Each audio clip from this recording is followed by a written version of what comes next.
মেয়ে ভাই, আমার তো বয়স কম হলো না, তাও আব্বা আমাদের ললি বড়ায়, এটা কি সহ্য করা যায়? কি কবরে শালা বুড়ো আগে মরিনি। এ ছোট, তুই না কলি বিয়ার একটা মেয়ে আছে, কেমন কি রে? মেয়ে ভাই, তুই ও আশা সারি দে। কে কি হয়েছে? মেয়ে আলাদা কইছে ঝড় ললি বড়ে, ওই ঝড়ের সাথে মেয়া দেওয়া যাবে না। কে ললি বড়া কোনো কাম না? প্রতি সপ্তাহে 200 টাকা বিল তুলি। এ 200 টাকা তা হইলো রে, ও তো ভাবে চুলও কিন্তু ঘুরে যাবে নি। এ ভাই দাঁড়া দাঁড়া, তোর কি চুল পাকি গেছে নাকি? তোর তো আসলে চুল পাকি গেছে রে। আমি পারি না শালা আব্বা চুল পায়ে বুড়ো হয়ে যাচ্ছে, তাও শালা বিয়ে দিচ্ছে না। মে ভাই, তুই তো চুলের কথা বাদ দে, দেখ আব্বা আজকে কি আনতেছে।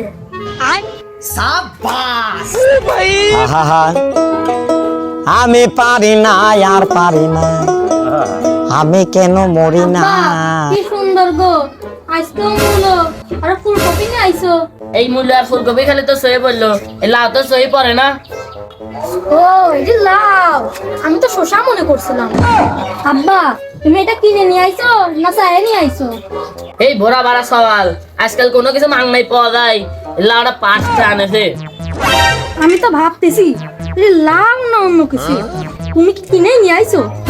মূলো আর ফুলকপির সাথে এই লাউটা জগলো তাই। তারে বাপ, ও মূল্য আর ফুলকপি খাতে খাতে বলে গ্যাস হয়ে গেছে, এই লাউটাও নিয়ে আলাম। এত মূল্য খাবি? এই মূলো না তোমার, মূলো তুমি খাও। কে বাজারে কামাল কষাই কাশিম কষাই রাখি মরে গেছে, বস্তু কিনতে পারো না, এত টাকা খেয়ে কবরে নিয়ে যাবা? ঠিক আমার চুল পাকে সাদা হয়ে যাচ্ছে, তাও আমার বিয়ে হচ্ছে না। ও বাপ, তো চুল পাকি যাচ্ছে। আয় আয় দেখি দেখি দেখি, আয় আয়। আরে একবার বিয়ের কথা কইছিস, তোর মুন্ডু কাটে আমি লবণ দেখাবো না। আব্বা আমি তোমার পায়ে ধরছি, আমি আর